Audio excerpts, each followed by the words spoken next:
सांसद इमरान प्रतापगढ़ी मुंबई महाराष्ट्र के लातूर में जाकर के कैसे भड़के हैं, किन के ऊपर में भड़के हैं दोस्तों, उनका बयान मैं आप लोगों के सामने रखने वाला हूं। मुंबई महाराष्ट्र में जाकर के लातूर के एक जनसभा को संबोधित करते हुए लोगों से क्या अपीलें किए हैं, क्या वो बातें किए हैं, क्या बात बताए हैं, आपको क्या काम करनी है जो आगामी आने वाला चुनाव है और आन करीब है। और इस बात पर जो है वो महीनों भर से पहले जो है वो तैयारियां चल रही है, चाहे विधानसभा का चुनाव अभी महाराष्ट्र के अंदर में हो रही हूं या फिर झारखंड के अंदर में हो रही हूं। हर जगह पर तैयारियां जोरों शोरों से लोग कर रहे हैं। इसमें से आप अपने हिसाब से नेता को चुने जो आपके साथ में हो, जो मुल्क के लिए कुछ काम करें और दीन के लिए। अगर बात कही जाए तो मुसलमानों के अंदर अगर इस तरीके से मुसलमानों के बारे में अगर गलत टिप्पणी करते हैं तो उसके ऊपर भी आवाज़ उठाना ज़रूरी है। और आप वो चीज़ को अच्छी तरीके से जान पाएंगे कि हमें किनको जो है वो वोट करनी है और किनको वोट नहीं करनी है। आप अपने नज़दीकी नेता को चुने, और जो वैसे तो खड़े हैं लेकिन आप उस नेता को चुने। अलग अलग जो है वो प्रकार के विधायक खड़े होते हैं, अलग अलग पार्टियां से खड़े होते हैं, अलग अलग मानसिकता के लोग भी खड़े होते हैं। तो आप उस चीज़ को अच्छी तरीके से देखें और आप उस चीज़ को देखने के साथ साथ में एक जो है वो अपना मशवरा भी लोगों की जो है वो साथ में शेयर करते रहें, साझा करते रहें। आप भी अपना जो है वो राय दें, आप भी अपना मशवरा रखें ताकि और भी दूसरे लोगों को ये मालूम चले। तो मैं आप लोगों के सामने वीडियो रखने वाला हूँ इमरान प्रतापगढ़ी का कि वो लातूर में जाकर के जनसभा को संबोधित करते हुए क्या कुछ बातें कहें। आप लोगों के सामने ये वीडियो है। नया पाने की चाहत में पुराना छूट जाता है, नया पाने की चाहत में पुराना छूट जाता है। तुझे अपनाऊं तो मुझसे जमाना रूठ जाता है। मोहब्बत पढ़ने लिखने में बहुत आसान है, लेकिन मोहब्बत को निभाने में पसीना छूट जाता है। आप अमित भाई की मोहब्बत में यहां पिछले कई घंटे से मौजूद हैं। मैं आपकी मोहब्बत को समझ सकता हूं। बस 5 मिनट आपसे गुफ्तगू करूंगा। यहां पर मौजूद दिलीप राव देशमुख साहब, श्रीमती वैशाली ताई विलासराव देशमुख जी, खासदार शिवाजी कालगे साहब, उल्लास दादा पवार साहब, कुणाल चौधरी जी, और अभी अभी भारतीय जनता पार्टी छोड़ करके कांग्रेस पार्टी में शामिल हुए सुधाकर श्रृंगारे जी। मैं चाहता हूं एक बार जोरदार ताली उनके लिए बजाएं। वो भाषण दे रहे थे, मराठी में बोल रहे थे, मुझे समझ कम आ रहा था, लेकिन वो जो खुलासा कर रहे थे उससे मुझे यह समझ आया कि अमित देशमुख साहब ने जो नीति राजनीति चली उसने भाजपा को चारों खाने चित कर दिया। और लातूर में खड़ा होकर के एक बहुत बड़ी बात कहता हूं लातूर वालों, अगर भाजपा को यह अहंकार है कि उसके पास अमित शाह हैं, तो कांग्रेस को यह अहंकार है कि उसके पास अमित देशमुख हैं। 2 अमित हैं, एक अमित शाह है, लेकिन हमारे पास जो चाणक्य है, उस चाणक्य की राजनीति ने, उस चाणक्य की कूटनीति ने लोकसभा चुनाव में पूरे मराठवाड़ा में जो परिणाम दिया है, उसके लिए मैं पूरे कांग्रेस पार्टी की तरफ से अमित देशमुख साहब को और धीरज देशमुख साहब को बधाई देता हूं, उनका धन्यवाद अदा करता हूं। लातूर वालों, पहली बार आपसे किसी राजनीतिक मंच पे बातचीत करने के लिए खड़ा हूं, लेकिन उससे पहले मैं देशमुख परिवार का शुक्रिया अदा करना चाहता हूं। मैं राज्यसभा में महाराष्ट्र का प्रतिनिधित्व करता हूं। यह मेरा सौभाग्य है कि कांग्रेस पार्टी ने मुझे पार्लियामेंट में उच्च सदन में भेजने का निर्णय लिया, तो मुझे महाराष्ट्र का प्रतिनिधित्व करने का सौभाग्य प्राप्त हुआ। तो मैं आज यहां यह धन्यवाद अदा करने आया हूं अमित भाई का और धीरज भाई का कि अगर मैं देश की सबसे बड़ी पंचायत में राज्यसभा में बैठता हूं तो लातूर के इन 2 मतों की वजह से बैठता हूं। आपने मुझे चुन करके देश की पार्लियामेंट में पहुंचाया और वहां पर मैं आपकी आवाज बन के बोलने की कोशिश करता हूं। लातूर वालों, मैं तुम्हें अपने उसूलों की कसम देता हूं, मैं तुम्हें अपने उसूलों की कसम देता हूं। मुझको मजहब के तराजू में न तौला जाए, मैंने इंसान ही रहने की कसम खाई है। मुझको हिंदू या मुसलमान न समझा जाए। यह धरती विलासराव देशमुख साहब की धरती है। स्वर्गीय विलासराव देशमुख साहब, चांद तारे बुझ गए, सूरज सवाली हो गया, एक तेरे जाने से सारा शहर खाली हो गया। राजनीति के तमाम जो उच्चतम मानदंड हो सकते हैं, राजनीति में रह के किस तरह जनता की सेवा की जा सकती है और राजनीति में रह करके किस तरह ताकत के साथ सम्मान कमाया जा सकता है, अगर इस देश में किसी एक नेता के हिस्से में इतने सारे अवार्ड और इतने सारे सम्मान आते हैं तो उस नेता का नाम स्वर्गीय विलासराव देशमुख है। हम यहां लातूर में खड़े होकर के उन्हें श्रद्धांजलि अर्पित करते हैं, उन्हें खिराज अकीदत पेश करते हैं। हम आपके तीसरे जो प्रत्याशी हैं उनका भाषण सुन रहा था मैं, आपके अभय सांखुले साहब, मराठी भाषा में इतना शानदार उद्बोधन, शानदार वक्तव्य बहुत कम सुनने को मिलता है। एक बार जोरदार ताली आप उनके लिए भी बजाएं। मेरे भाई, आज से चुनावी सभा का शुभारंभ हो रहा है, प्रचार का शुभारंभ हो रहा है। आपके 3 प्रत्याशी इस मंच पर बैठे हुए हैं। हमारी आंखों के सामने बुजुर्ग हैं, किसान हैं, नौजवान हैं, माएं बहनें हैं और पिछले कई घंटे से आप बैठे हैं। मैं सबसे पहले तो आपकी इस बात की प्रशंसा करता हूं कि आप 5 फीट नीचे कुर्सियों पर बैठे हैं और हम मंच पर बैठे हुए लोग 5 फीट ऊपर बैठे हैं।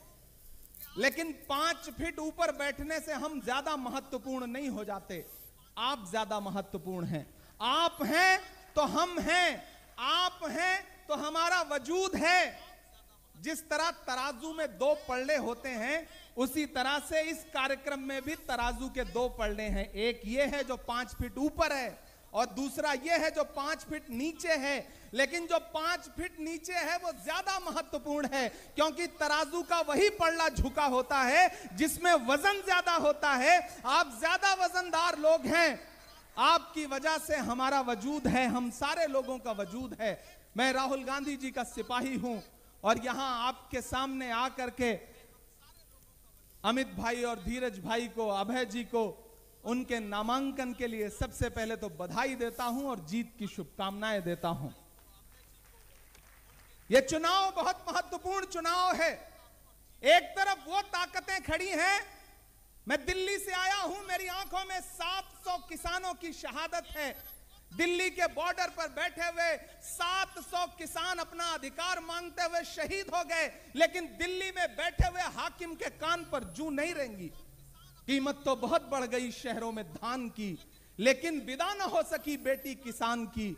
मौका मिला तो लोगों ने कुर्सी के वास्ते तस्वीर ही बिगाड़ दी हिंदुस्तान की। यह लातूर है, यहां सोयाबीन के किसान बैठे हुए हैं, वो अपना अधिकार मांग रहे हैं।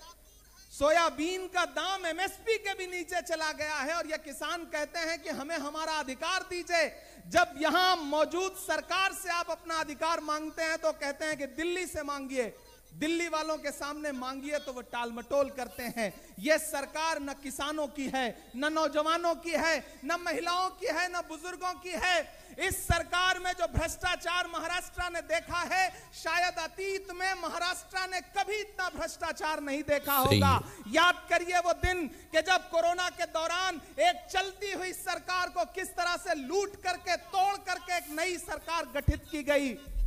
यहां कैसे कैसे नारे उछाले गए, 50 खोखे, पता नहीं क्या क्या, मैं उसका जिक्र नहीं करूंगा, आप सब जानते हैं उसको। सब कुछ किया गया इस महाराष्ट्र में। क्यों? जानते हैं क्यों?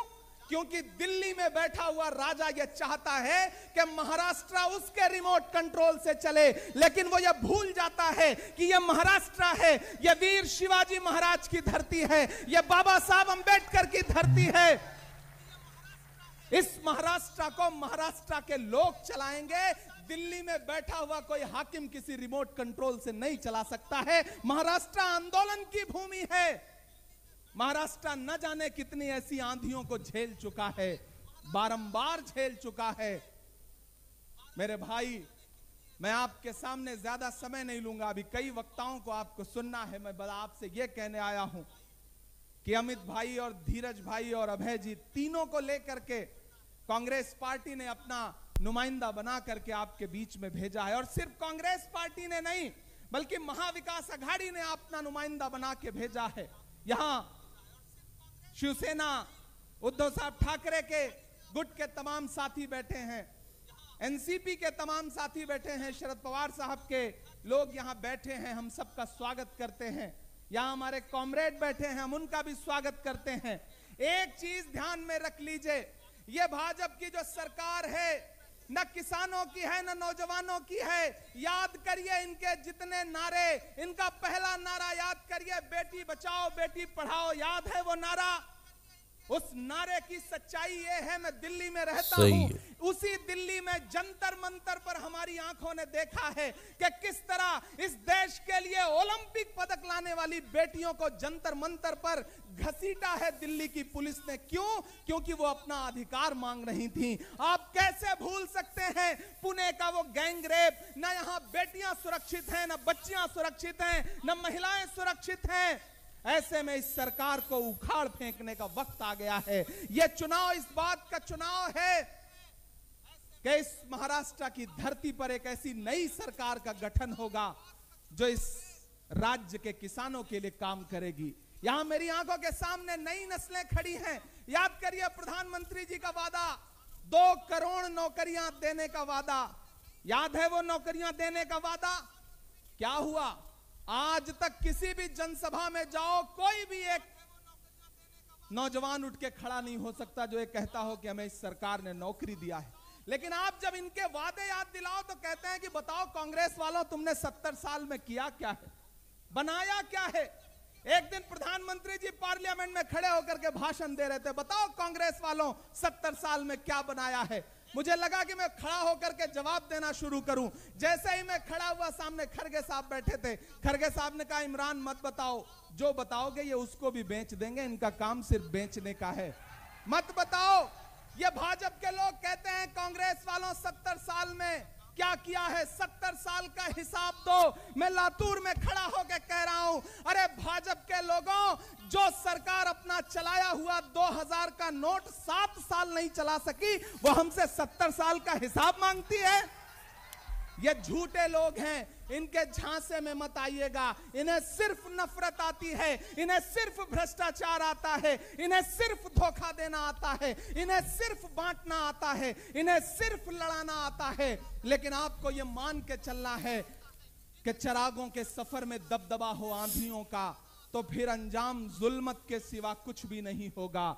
यह दुनिया नफरतों के आखिरी स्टेज पर है, इलाज इसका मोहब्बत के सिवा कुछ भी नहीं होगा। वो मोहब्बत जिसका पैगाम लेकर के राहुल गांधी कन्याकुमारी से कश्मीर तक 4000 किलोमीटर पैदल चले। अमित भाई हो, धीरज भाई हो, हम सारे लोग चले हैं उनके साथ। हमने देखे हैं उनके पांव के छाले। यहां मीडिया के लोग मौजूद हैं। जब राहुल जी भारत जोड़ो यात्रा में, भारत जोड़ो न्याय यात्रा में चलते थे तो लोग मुझसे कहते थे इमरान साहब आप सियासतदान बाद में हैं, शायर पहले हैं, आप क्या कहते हैं राहुल गांधी को चलता हुआ देख करके? तब मैं कह देता था कि जो हर जालिम से टकराएगी वो आंधी बनाऊंगा, जो हर जालिम से टकराएगी वो आंधी बनाऊंगा। नए अंग्रेज आए हैं, नया गांधी बनाऊंगा।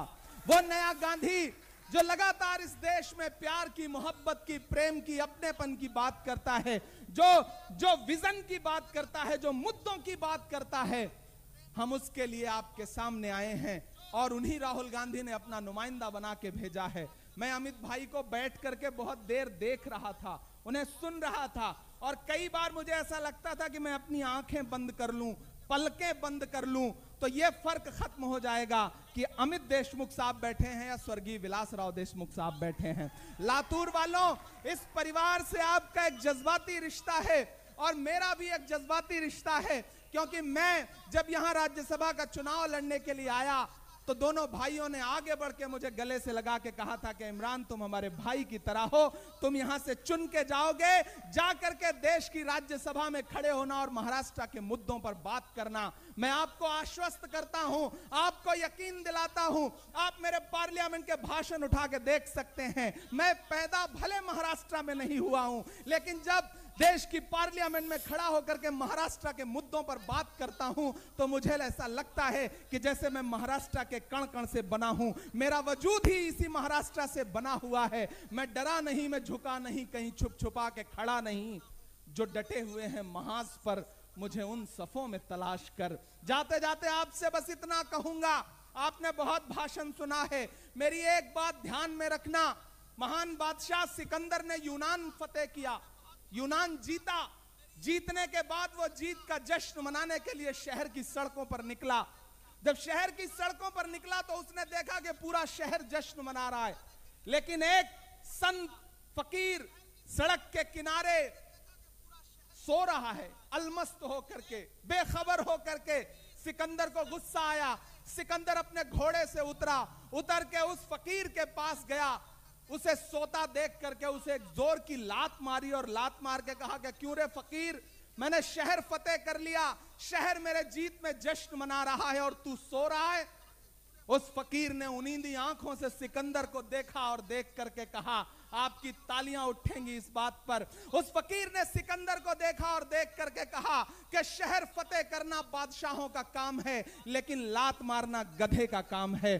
क्या ईश्वर की कायनात में, खुदा की दुनिया में इंसानों की इतनी कमी हो गई जो उसने बादशाहत एक गधे के हाथ में सौंप दी? लात तो हमको आपको भी पड़ी ना।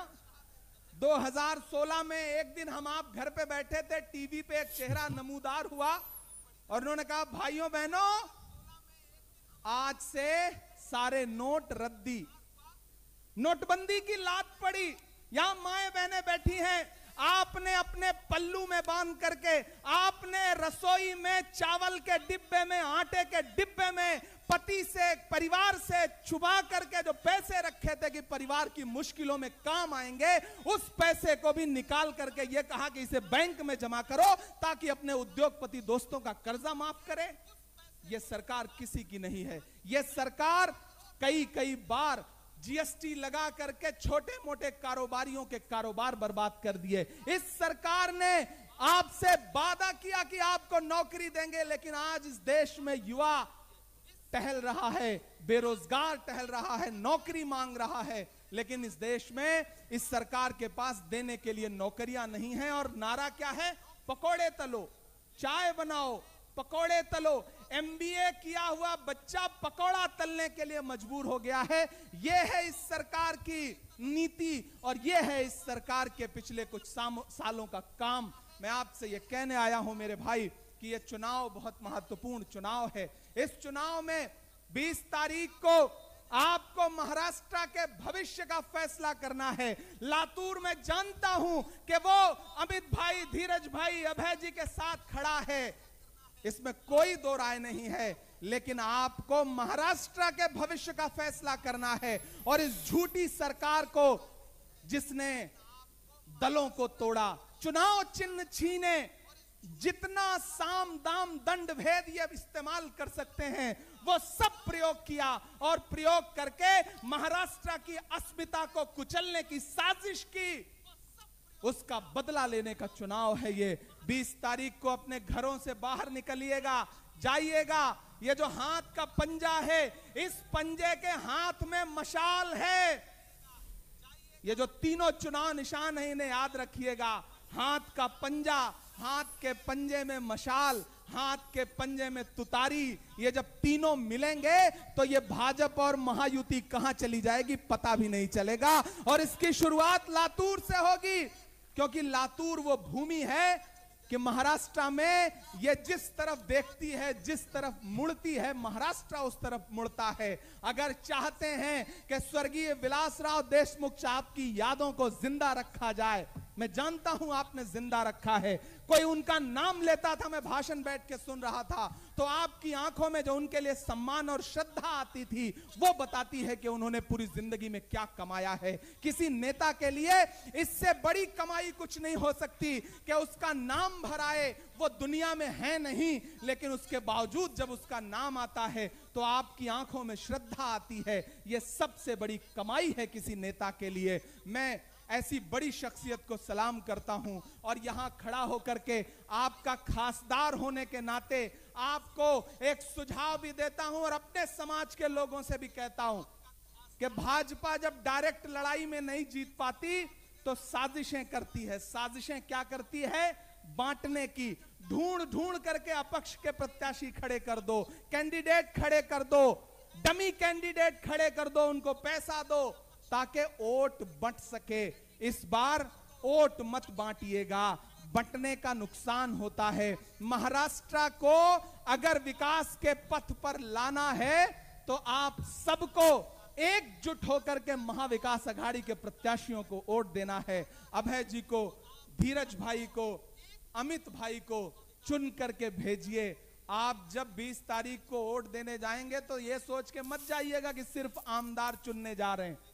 आप महाराष्ट्र की सरकार के सबसे ताकतवर मंत्री को चुनने जा रहे हैं। और क्या पता मंत्री के इस तरफ कब उप लग जाए, कब मुख्य लग जाए, कोई भरोसा नहीं होता। राजनीति तो इसी का खेल है। तो आगे बढ़िए, 20 तारीख को घरों से निकलिए। और ये भाजपा के लोग जिन्हें लगता है कि वो साजिशें करके कुछ कर लेंगे, मैं यहां खड़ा होकर कह रहा हूं कि मैं आपका खासदार हूं। मेरा आपसे वादा है कि अमित भाई, धीरज भाई, अभय भाई यहां असेंबली में खड़े होकर के आपके लिए आवाज उठाएंगे।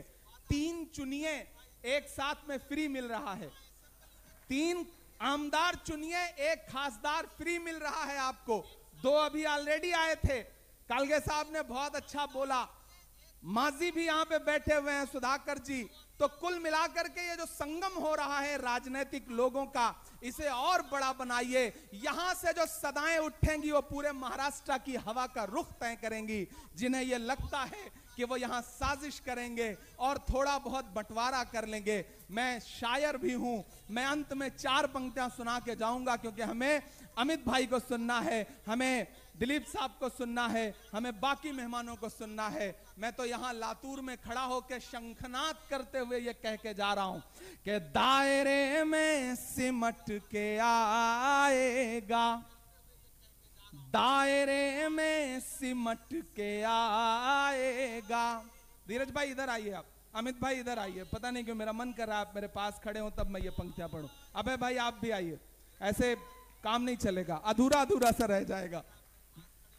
कि दायरे में सिमट के आएगा, हर रवायत से हट के आएगा, आंधियों को जरा खबर कर दो।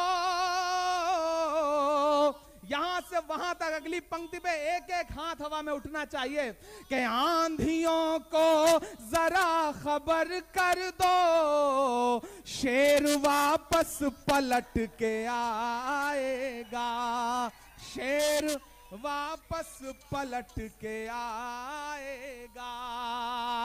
हमारे इन तीनों भाइयों को जिताइए। मैं इन तीनों से उम्र में छोटा हूं, एकदम छोटे भाई की तरह आपके लिए जब चाहेंगे जैसे चाहेंगे हाजिर रहूंगा, ये मेरा आपसे वादा है। बहुत बहुत धन्यवाद आप सारे लोगों का। पुनः आपसे मिलने के लिए आऊंगा। तो आप लोगों ने वीडियो देखे हैं दोस्तों, ये इमरान प्रतापगढ़ी है सांसद। और मैं आपको बताना चाहूँगा दोस्तों कि इन्होंने जो बातें कहे हैं वो आपको डिसाइड कर रही हैं। आपको आने वाले भविष्य को देखना है कि किसके हाथ में सौंपने से भविष्य का जो है वो अच्छे तरीके से देखभाल हो, सबको एक साथ में लेकर के चले। देश में जो दंगाई के नाम पर लड़ाइयाँ होती है और ना जाने कैसे कैसे भेदभाव किए जाते हैं और उसको आरक्षण नहीं दिया जाता है, जिस लायक वो रहता है उस कुर्सी पर या उस ओहदे पर उसको जो है वो उतना तक के भी नहीं जो है वो एक तरीके से देखा जाए तो उसको वैल्यू नहीं दिया जाता है। तो वो काम जो है वो आप खुद करें, स्वयं करें और अच्छे जो है वो तरीके से देखें, भविष्य को देखें। और इमरान प्रतापगढ़ी जो बातें कही हैं उस बातों को लेकर के आप क्या कहना चाहेंगे ज़रूर बताइएगा। मिलते हैं एक और नई वीडियो के साथ दोस्तों, तब तक के लिए खुदा हाफिज़।